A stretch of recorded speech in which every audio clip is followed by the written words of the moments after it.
नमस्कार। फिर से एक बार स्वागत है मेरे चैनल पर। मैं हूं राज।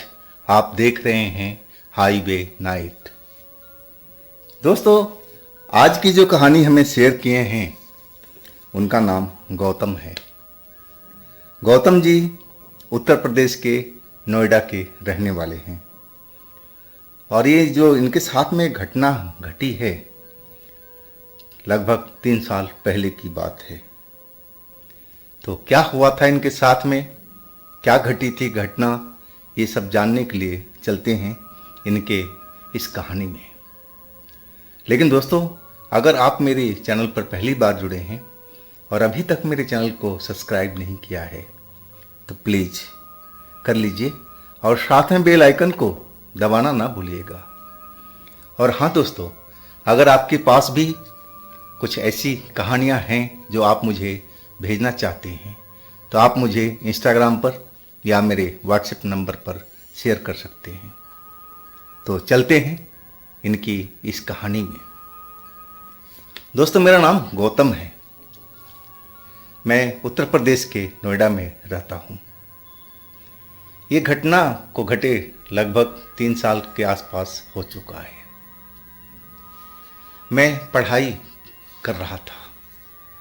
अब पढ़ाई के दौरान ही मुझे एक लड़की से दोस्ती हुई। लड़की अच्छी थी, सुंदर थी, सुशील थी और हमारी दोस्ती चल पड़ी। दोस्ती अभी जो थी हमारी नज़दीक वाली नहीं थी। हम फ़ोन पर बात करते थे और नज़दीक मिलने से घबराते थे। कि जिस मोहल्ले में रहते थे वहाँ पर हमारे घर के परिवार को लोग अच्छी तरह जानते थे। अब मैं नहीं चाहता था कि कहीं पर कोई जाकर मेरे पिता से, मेरे परिवार से इस तरह का शिकायत करे कि आपका बेटा उस लड़की के साथ मैंने देखा है। इस चीज़ से मैं बहुत डर रहा था कि मेरा परिवार भी कुछ पुराने ख्यालातों का है और वो कभी नहीं चाहेगा कि मैं ऐसे खुले में किसी लड़की के साथ में घूमूं। ये कतई उनको मंजूर नहीं होगा।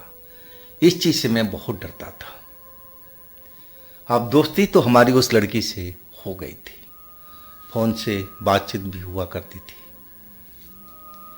कभी कभी हम लोग दिन में मिल लिया करते थे, लेकिन एकांत में मिलने का मौका कभी नहीं मिला था।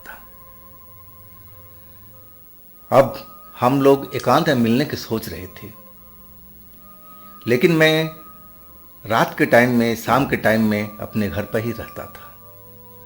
मेरा जो पिताजी थे थोड़ा सख्त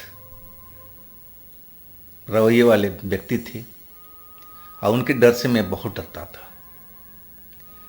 तो कभी उस लड़की को टाइम नहीं मिलता था या कभी मुझे नहीं मिलता था और इस तरह करते करते काफ़ी दिन गुजर गया था। आखिरकार एक मौका आने वाला था मेरे पास में। मेरे पिताजी परिवार सहित मामा के यहाँ जा रहे थे और वो कह रहे थे कि गौतम तुम्हें भी चलना है। लेकिन ये मौका मैं छोड़ना नहीं चाहता था। मैं पिताजी को समझाने लगा कि देखिए, इस घर पर भी तो किसी को रहना ज़रूरी है, क्योंकि आजकल चोरी चकारियाँ बहुत हो रही है। कहीं हम लोग ताला बंद करके घर से जाएं और जब हम लोग वापस आएं तो पता लगा कि घर का सारा सामान चोरी हो चुका है। अब मैं इस बात को समझाया तो पिताजी को समझ में आ गया और वो कहने लगे, हाँ तुम तो बात सही कह रहे हो, चलो तुम रुक जाओ। और उसके बाद पिताजी पूरा परिवार सहित मम्मी के साथ में लेकर के और भी जो लोग थे उनको भी लेकर के और मामा के यहाँ पहुँच गए थे। अब सही मायने में जो आज़ादी बोली जाती थी वो आज़ादी मुझे अब मिल चुकी थी। लेकिन परिवार को जाने से क्या होता है? आखिर मोहल्ले में भी तो लोग हैं, उनकी भी तो निगाह हमें देख रही होगी। अब दिन को टाइम में तो मैं उस लड़की से नहीं मिल सकता था। और फिर हमने फ़ोन पर बात किया कि चलो आज रात हम लोग मिलते हैं। प्रोग्राम हमारा सेट हो चुका था कि हम कहाँ मिलेंगे। अंधेरा हो चुका था। मैं अब 9 बजे का इंतज़ार कर रहा था कि जैसे ही 9 बजे रात का मैं घर में ताला बंद करके और निकल लूँगा अपनी स्कूटी ले करके। आखिरकार 9 बजा और मैं घर में ताला बंद किया, स्कूटी निकाला और चल पड़ा उस जगह पर जहाँ हमें उस लड़की से मिलना था। मैं उस जगह पर पहुँचा तो लड़की पहले से ही मेरी दोस्त खड़ी थी और कहने लगी, गौतम तुम लेट हो गए हो। अब मैं कहना कि नहीं, मैं लेट नहीं हुआ हूँ, मैं बिल्कुल टाइम पर आया हूँ, अब तुम मत लेट करो, बैठो स्कूटी पर और हम लोग इस जगह से दूर चले। क्योंकि वो भी मोहल्ला का ही एरिया था, लेकिन रात का वक्त था, इसलिए लोग बाग अपने घर में ही ज़्यादातर थे। हाँ, हो सकता था कि कोई बाइक से सवार आ जाए, कोई कार वाला आ जाए तो हमें तो देख ही लेगा। लेकिन हम बचते बचाते वहाँ से दूर एक पार्क के पास में पहुँच गए। उस पार्क से थोड़ी ही दूरी पर एक शमशान घाट था और उस पार्क में तो मैं जाता रहता था। शमशान घाट के बारे में मुझे जानकारी थी, लेकिन हमने कभी भूत प्रेत का जिक्र कभी हमने सोचा भी नहीं था कि उस जगह पर कोई भूत प्रेत भी रहता होगा। अब तो हम उस जगह पर पहुंच गए थे, उस पार्क में, और एक बेंच पर जा कर के बैठ गए थे। अब हम काफ़ी दिनों के बाद हम लोग मिले थे एकांत में, तो अपनी प्रेम की बातचीत तो चली रही थी। इसमें करीब कम से कम 2 घंटा तो हमारा बीत चुका था। अब रात के 11 के आसपास का टाइम हो चुका था। हम लोग दोनों बैठे हुए थे बेंच पर। अब चलने की घर को तैयारी की सोच रहे थे कि अब 11 बज चुका है, अब हम लोग को घर पर चलना चाहिए।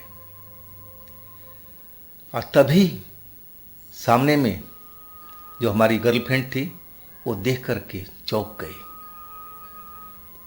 जिधर वो श्मशान घाट का रास्ता जाता था और उधर ही वो देख रही थी और कहने लगी, गौतम गौतम जरा देखना वहां पर, क्या तुम्हें कोई औरत दिखाई दे रही है?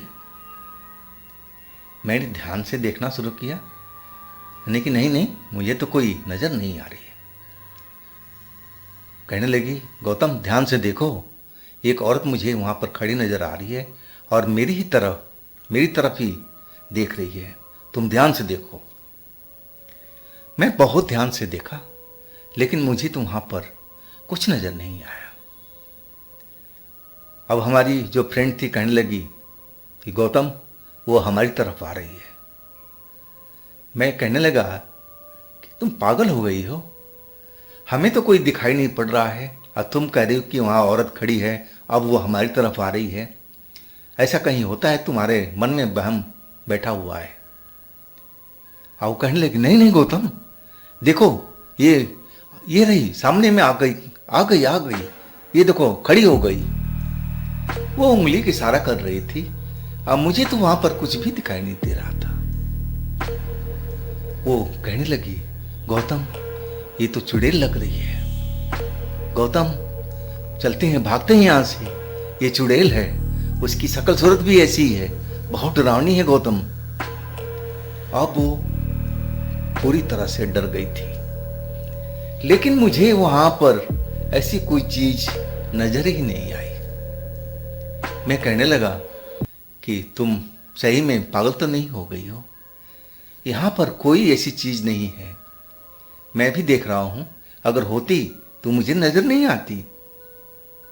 लेकिन वो डर करके कांप रही थी और कह रही थी, गौतम चलो यहां से, अब चलो, नहीं तो ये चुड़ैल छोड़ने वाली नहीं है, चलो गौतम। बार बार वही चीज दोहरा रही थी।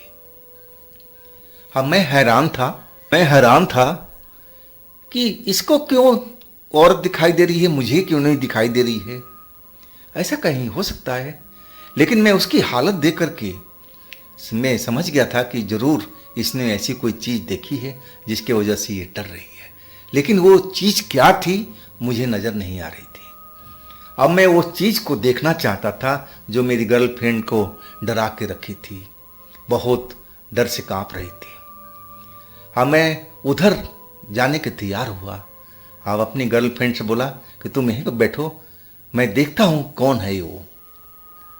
लेकिन गर्लफ्रेंड कहने लगी, अरे नहीं नहीं, मत जाओ उधर गौतम, नहीं तो वो तुम्हें ही पकड़ लेगी, मत जाओ, चलो हम लोग वापस चलते हैं, अपने घर चलते हैं। लेकिन मुझे वहाँ पर कुछ भी नज़र नहीं आ रहा था।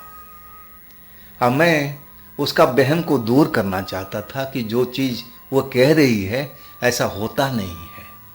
लेकिन मैं भूत प्रेत पर भी कभी यकीन नहीं करता था। और आज मेरी प्रेमिका मुझसे कह रही है कि यहाँ पर एक चुड़ैल खड़ी है जो उसकी तरफ देख रही है, हंस रही है, उसको हाथ से इशारा करके अपनी तरफ बुला रही है। ऐसा कहीं होता है आज के साइंस के युग में? अब मैं बोला, ठहरो, तुम 2 मिनट बैठो, मैं देख करके आ रहा हूं। मैं उस तरफ चल पड़ा जिधर मेरी दोस्त कहती थी कि वहां पर औरत खड़ी है। लेकिन मैं वहां तक पहुंच गया था। अब मुझे तो ऐसी कुछ नज़र नहीं आई। मैं वहां से फिर वापस आ गया अपनी दोस्त के पास उसी बेंच पर। अब मैं हंसते हुए कहने लगा कि देखो, मैं वहाँ तक घूम के आ गया, अगर वो औरत वो चुड़ैल होती तो मुझे भी तो नज़र आती। वो तुम्हें नहीं क्यों नज़र आ रही है? ये तुम्हारे दिमाग का फितूर है, इसके अलावा और कुछ भी नहीं है। इतना ही बात मैं उसको बोला और तभी वो कहने लगी कि देखो देखो कितनी नज़दीक आ गई है, एक बार मुड़ करके देखो दोबारा से। मैं फिर उस तरफ मुड़ करके देखा।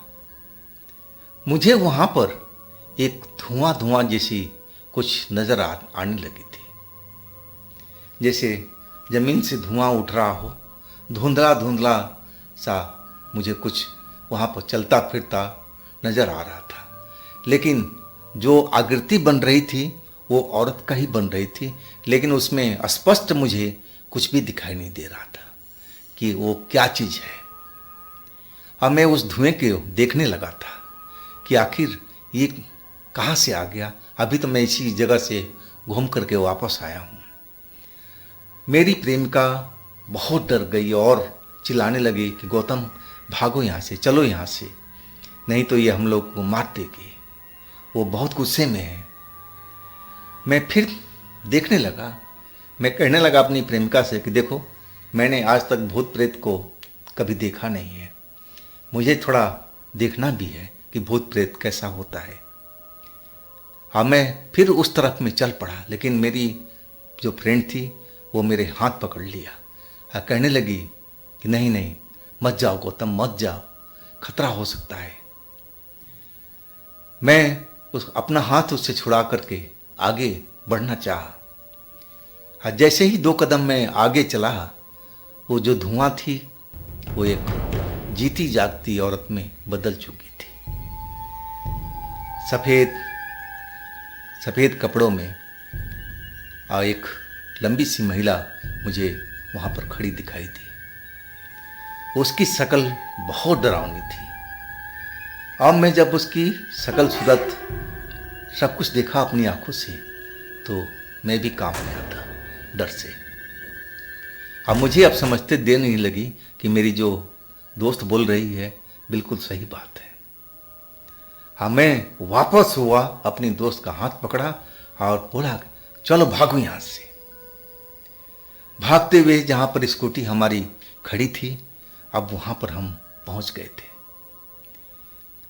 मेरी दोस्त अभी भी जैसे कांप रही हो डर के मारे। हाँ, हम मुड़ कर के देख रहे थे तो औरत हमारे बिल्कुल नज़दीक में खड़ी हुई दिखाई दी और वो मुस्कुरा रही थी। उसका भयानक चेहरा, जैसे वो मुस्कुरा रही थी तो और भी भयानक मुझे नजर आ रहा था। मैं भी बहुत डर चुका था। मैंने कभी भूत प्रेत को देखा नहीं था, ना मानता था, लेकिन आज मेरे सामने में सब कुछ चल रहा था। अब फिर मैंने देरी नहीं की अपनी स्कूटी स्टार्ट करने में। अब फिर हम वहाँ से आगे की तरफ भागने लगे। लेकिन मैं मुड़ मुड़ करके देख रहा था, वो औरत हमारे पीछे लगी हुई थी। हम जितना भी तेज चल रहे थे, वो औरत हमें दिखाई पड़ रही थी। आखिरकार हमारा मोहल्ले का एरिया आ चुका था। और जैसे ही मोहल्ले का एरिया में हम लोग घुसे, वो औरत अब दिखाई नहीं दे रही थी। लेकिन हम दोनों अब बुरी तरह से डरे हुए थे। मैं अब अपनी प्रेमिका को उसके घर के पास छोड़ने के लिए गया। जब मैंने उसको स्कूटी से उतारा और बोला कि देखो संभल कर जाना, कोई बात हो तो मुझे ज़रूर फ़ोन करना, मैं तुम्हारे फ़ोन का इंतज़ार करूँगा। अब डरो मत, हम लोग बस्ती में आ चुके हैं। अब देख लिया ना, वो चुड़ैल बस्ती के अंदर नहीं आई है। अब फिर वो अपने घर की तरफ चल पड़ी थी। मैं भी अपने आप घर की तरफ लौट पड़ा, लेकिन रास्ते में मुझे भी अकेले में डर लग रहा था। मैं बार बार पीछे की तरफ देख रहा था, कहीं वो चुड़ैल हमारे पीछे तो नहीं आ रही है, लेकिन वो नज़र नहीं आई। मैं घर का ताला खोला और अपने घर के अंदर चला गया। अब मैं बिल्कुल डरा हुआ था।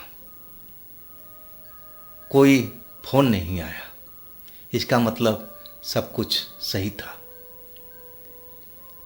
सुबह में उस लड़की का मेरे पास में फ़ोन आया कि गौतम, जब मैं अपने घर पहुंची हूं ना, तो मुझे तेज बुखार चढ़ गया था और अभी भी मैं बुखार से तप रही हूँ।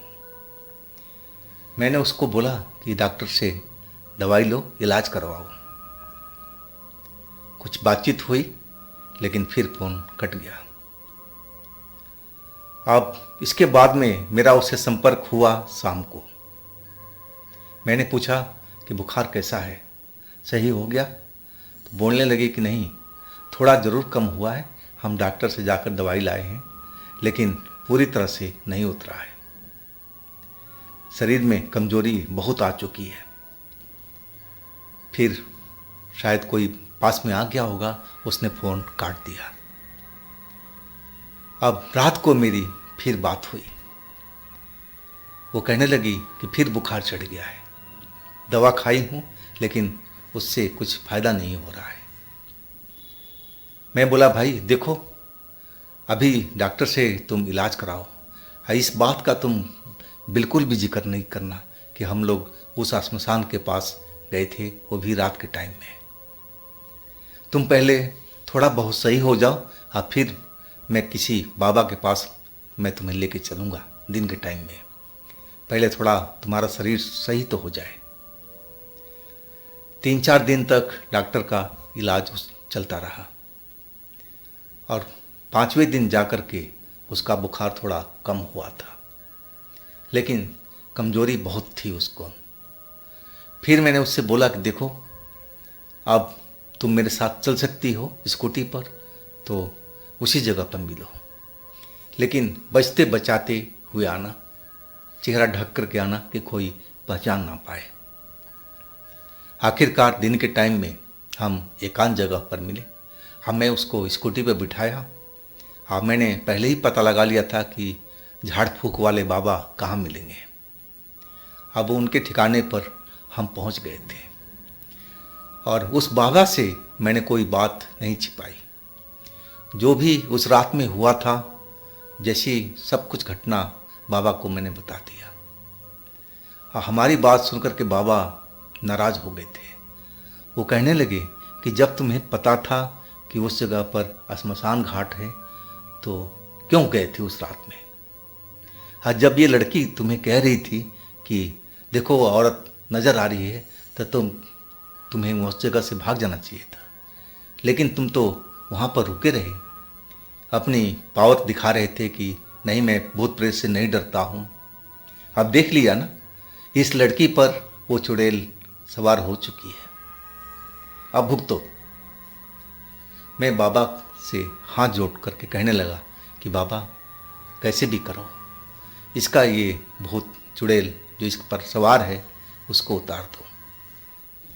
आखिरकार बाबा मान गए और झाड़ फूक करने लगे। झाड़ फूक में 2-3 घंटा तो लगा था।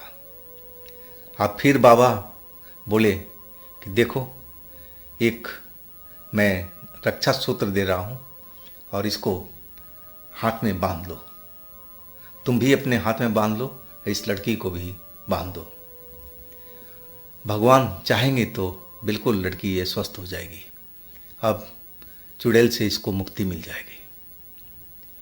इसके बाद फिर मैं अपनी दोस्त को स्कूटी पर बिठाया और उसी जगह पर ले आकर के छोड़ा जहाँ से उसको लेके चला था। अभी दिन का टाइम था, दोपहरी का टाइम था, इसलिए लोग बाग अपने घरों के अंदर थे, हमें किसी ने देखा नहीं। लड़की जो थी मेरी गर्लफ्रेंड, वो अपने घर की तरफ चल गई।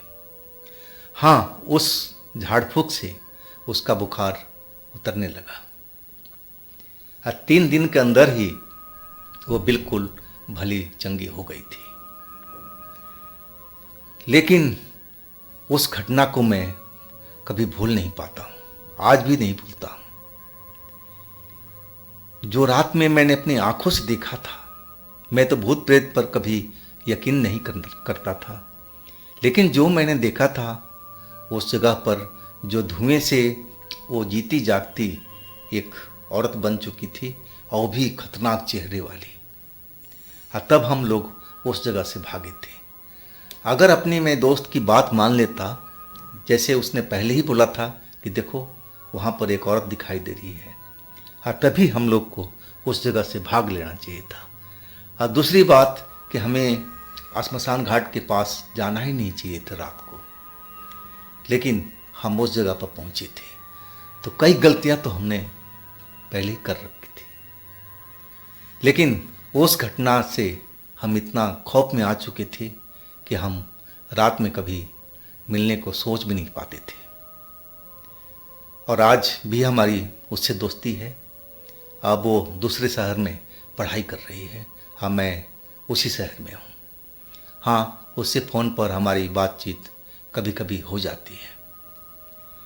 तो दोस्तों, ये थी गौतम जी की अपनी आप बीती। अगर आपके पास भी इस तरह का कोई कहानी है, कोई अपनी आप बीती है, तो आप मुझे इंस्टाग्राम पर या मेरे व्हाट्सएप नंबर पर शेयर कर सकते हैं। हाँ दोस्तों, मेरे दूसरे चैनल पर भी जाइए, उनमें भी अच्छी अच्छी कहानी हमने डाल रखी है जो बेहद आपको पसंद आएगी। चैनल का लिंक नीचे डिस्क्रिप्शन बॉक्स में दिया हुआ है, तो एक बार उन पर भी विजिट कीजिए, उन कहानियों का आनंद जरूर लीजिए। और इस चैनल को भी अपना प्यार दीजिए ना, इसको भी लाइक कीजिए, सब्सक्राइब कीजिए, शेयर कीजिए। फिर हम मिलते हैं एक ऐसी कहानी के साथ में अगले रोज। आप लोग अपना बहुत ही ख्याल रखिएगा। नमस्कार।